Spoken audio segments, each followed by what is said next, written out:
want to tap in.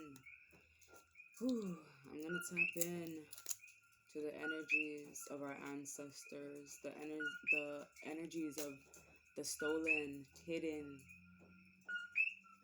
damaged artifacts of our ancestors. I'm feeling them speak to me, and they want it back so badly. And I think, it's all energy. I've been thinking about like material things. Yeah, we see all these material things, and of course we want it, but just know that the energies are still lingering. It's still there. So focus on the spiritual energies for now. Focus on that. Because obviously, I mean, we can still do the physical works, of course, but obviously these motherfuckers don't get it. I've been doing research. There's been people for decades trying to get back stolen artifacts. And you already know that they tamper with it when they take this shit too. Just like all the, pyramids and shit, all their statues, their nose chopped up and shit, So they're tampering with it. So just know that it's energy. No, they want us to feel that everything is external. They want us to continue to fight over these things. But it's within you. It's in your DNA. It's already there. You're just feeling a void because of the material world. But that's a fucking illusion. I'm waking up to that. It's an illusion. It's already here. Of course we want to see it with our eyes, but like when there's a full moon or whatever kind of phase, even if it's hidden behind the clouds, even if the stars are hidden, even if I can't see the sun right now, I know it's still there. It's still fucking there, okay? So that's what it is. I'm not really in a mood to chase and hunt down anybody. I let the divines handle that. Because I cannot travel to each country. I mean, I could. Sure, I fucking could. I could go down the line to each country and get all this shit back, but the divines do this so much better, and I feel them just singing in my ears right now. those ringing that people have in their ears, mine's shifted to like the frequencies of a singing bowl. I can't put a finger on what hertz it is, but it's incredible. It really is. And I just have this like endless supply of energy.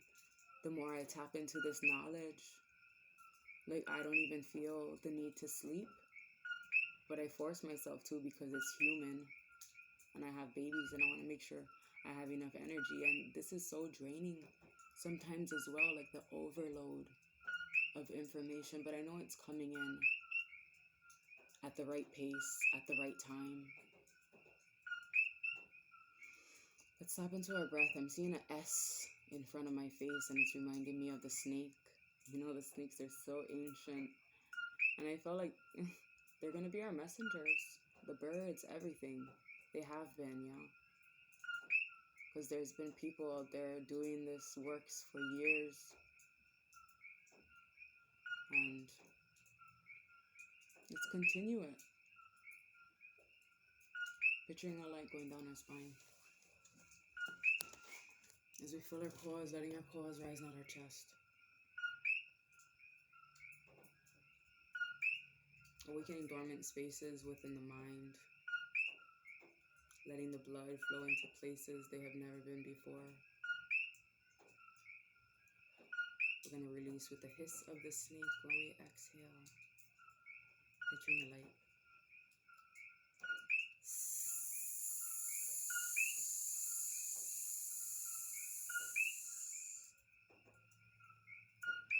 I found it so interesting. I learned maybe a few months ago that this is the receiving. I mean, I guess I knew it, but it dawned on me when I had my tattoos.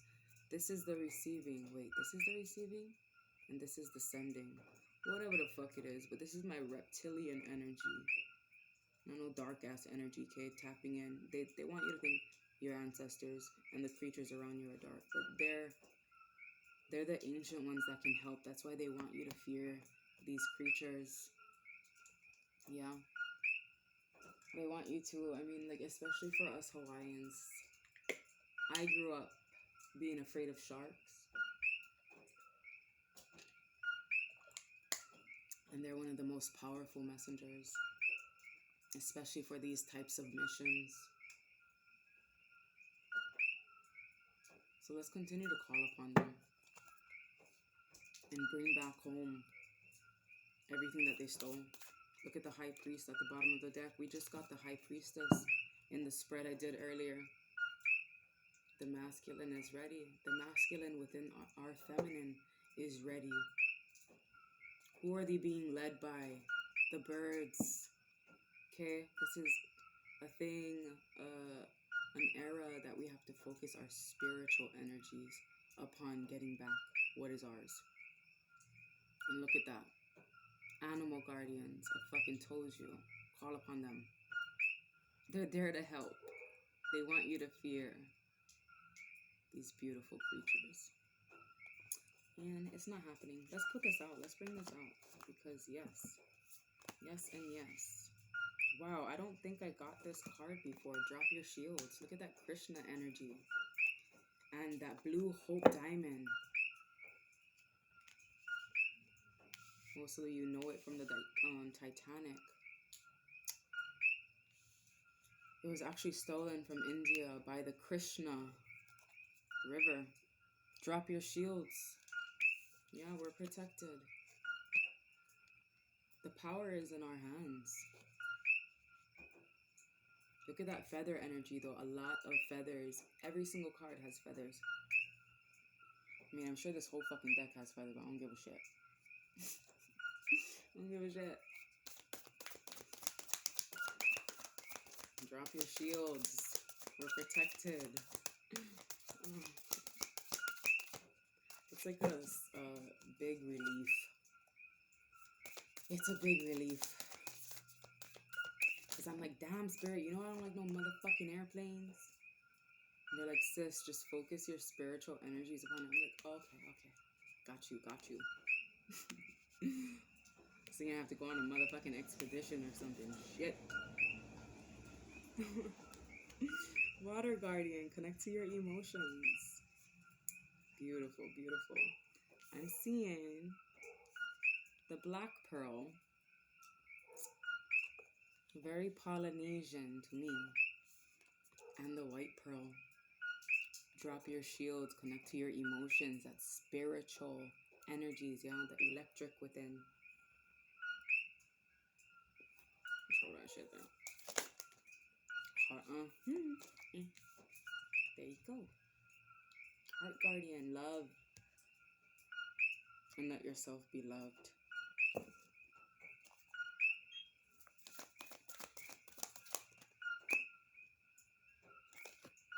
Dream and journey. Beautiful. Dream, yeah? Dream and journey. Spiritual energies. You ain't gotta. You ain't gotta travel the world, sis. There's a snake at the bottom of the deck. We already shed that old ass skin. Let's get a mana card. Let's get a mana card.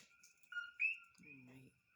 Ooh, Lonoise in reverse this time. Ay-ya.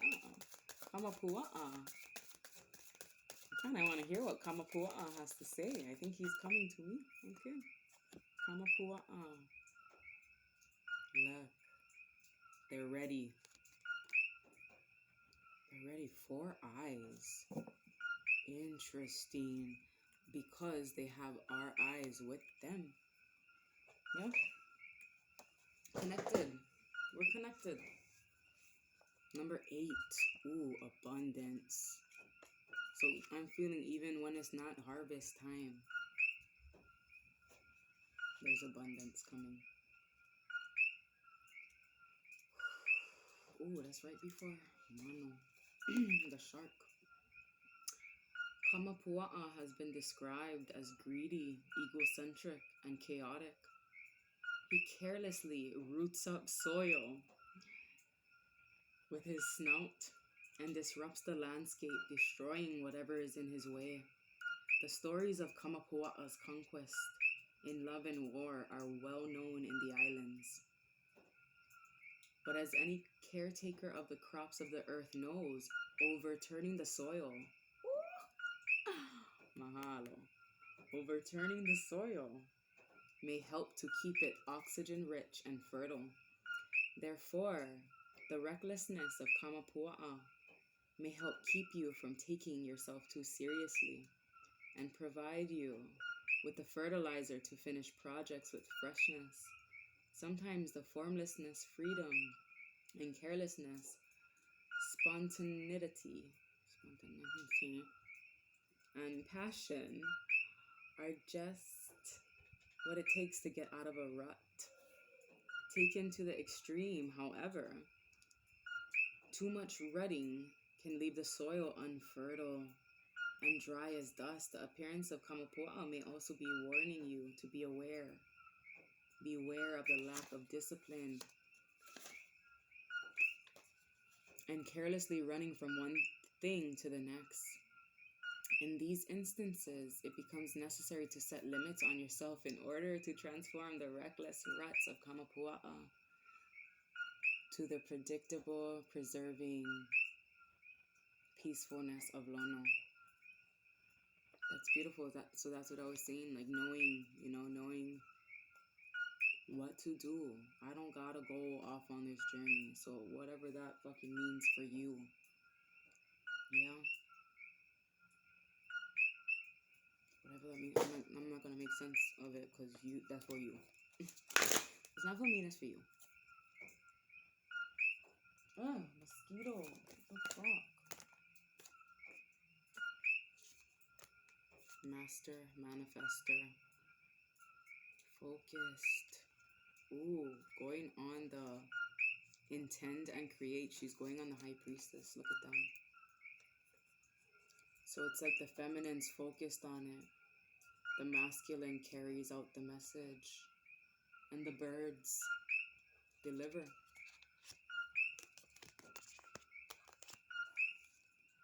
The Fool, a new path. Trusting your instincts. Fresh hope.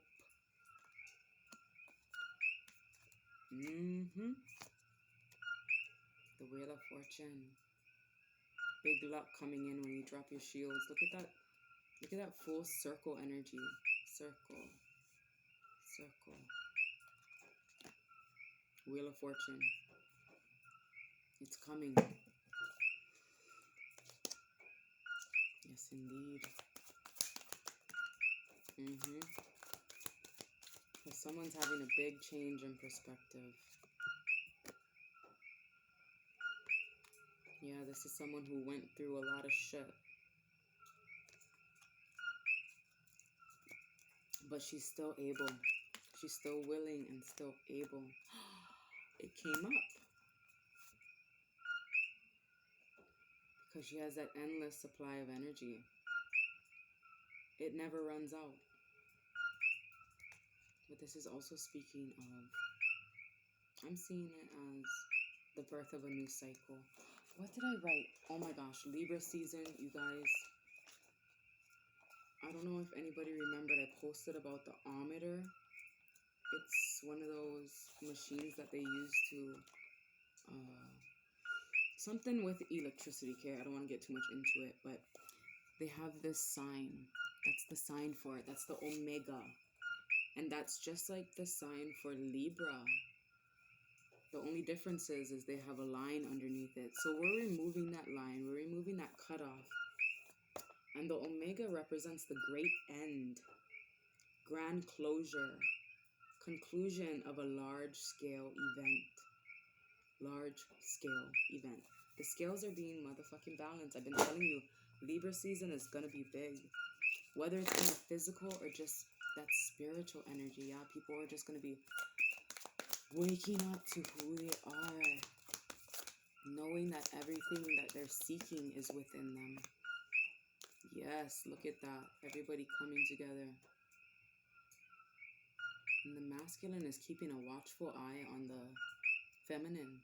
Making sure they're protected with carrying out this plan. Wow. Oh yes. The rebirth. reciprocity, generosity, the scales.